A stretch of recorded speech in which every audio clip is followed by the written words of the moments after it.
Welcome to my channel MSc chemistry notes. आज का जो टॉपिक है वो एक्सचेंज करंट डेंसिटी है। तो फिजिकल केमिस्ट्री में जितने भी नेमिंग इक्वेशन हैं उनमें एक्सचेंज करंट डेंसिटी का यूज होता है। तो ये बहुत ही सिंपल टॉपिक है लेकिन जानना बहुत ज़रूरी है। तो ज़्यादा कोई हार्ड टॉपिक है नहीं, बस थोड़ा बहुत समझना है। तो चलिए स्टार्ट करते हैं आज का टॉपिक। तो in electrochemistry exchange current density is a parameter used in Tafel equation, Butler वॉमन equation and other electrokinetic expression. कह रहा है कि इलेक्ट्रोकेमिस्ट्री में एक्सचेंज करंट डेंसिटी एक पैरामीटर है जिसका यूज होता है ये सब इक्वेशंस में। तो नेक्स्ट हम लोग देखते हैं कि a metal electrode act as a catalytic surface which facilitates the transfer of electron from metal reactants और आयंस।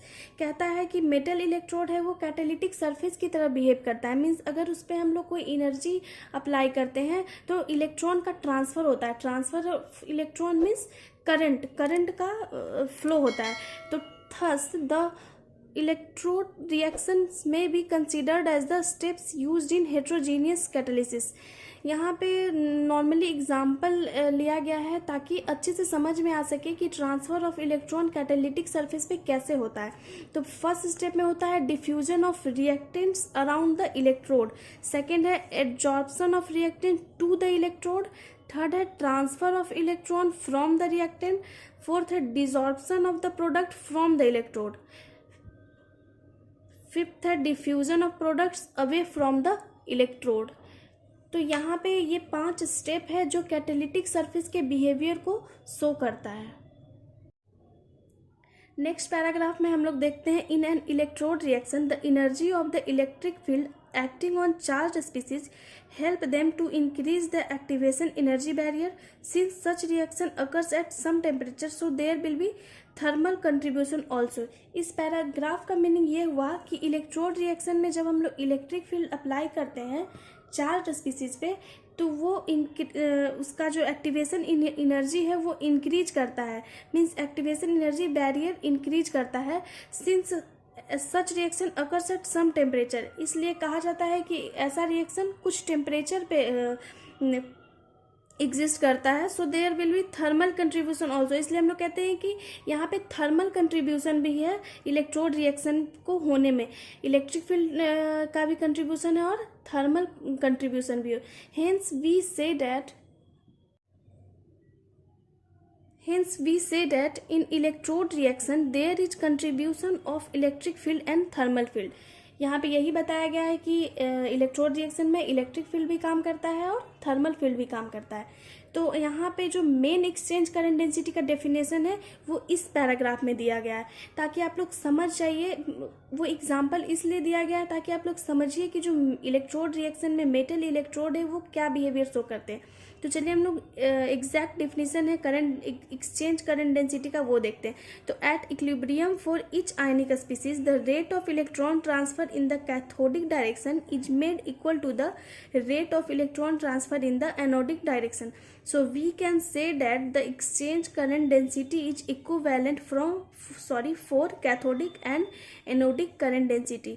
इस पैराग्राफ में ये कहा गया है कि इक्विलिब्रियम पोजीशन पे जब भी कोई रिएक्शन इलेक्ट्रोकेमिकल रिएक्शन जब इक्विलिब्रियम पोजीशन पे होती है तो जो रेट ऑफ इलेक्ट्रॉन ट्रांसफर का जो रेट होता है means rate of electron transfer को हम लोग करंट से भी शो कर सकते हैं। तो नॉर्मली हम लोग कह सकते हैं जो कैथोडिक डायरेक्शन में जो करंट जा रहा है वो इक्वल होगा एनोडिक डायरेक्शन के करंट में।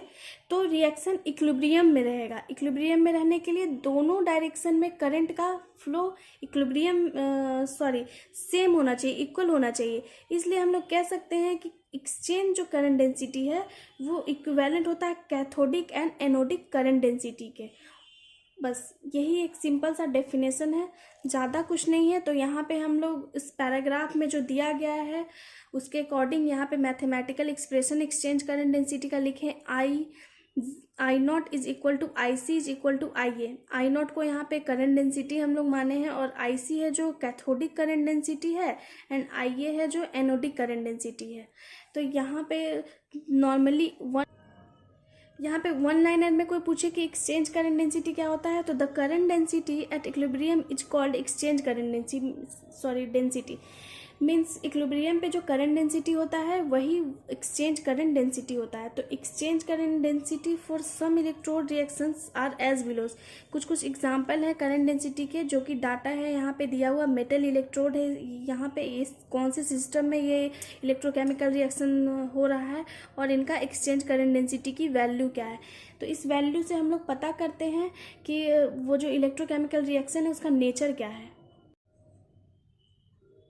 है। तो वो आप एग्जामिनेशन में अगर डाटा लिखते हैं, अगर याद कर लेते हैं वो डाटा, तो बहुत अच्छी बात है, आपको फुल मार्क्स मिलेंगे। तो यहाँ पे कंक्लूज़न है एक्सचेंज करंट डेंसिटी का कि एक्सचेंज करंट डेंसिटी के कारण इलेक्ट्रोकेमिकल रिएक्शन पे क्या इफेक्ट पड़ता है। तो फर्स्ट कंक्लूजन यहाँ पे निकलता है, electrodes that have a high exchange current density are said to be non polarisable and charge move rapidly.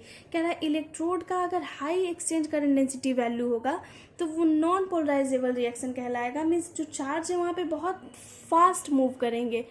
High exchange current density होने के कारण जो चार्ज है वो जल्दी जल्दी मूव करेंगे और वो जो रिएक्शन है वो नॉन पोलराइजेबल हो जाएगा।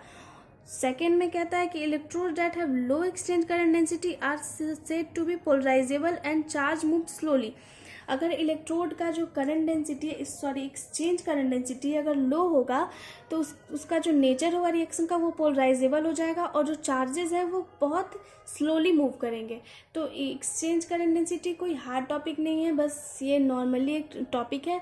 Means electrochemical reaction equilibrium position पे जब रहता है, इलेक्ट्रॉन का जब ट्रांसफ़र होता है तो करंट है वो इक्वल हो जाता है। कैथोडिक डायरेक्शन में जो करंट फ्लो होता है और एनोडिक डायरेक्शन में जो करंट फ्लो होता है वो इक्वल हो जाता है।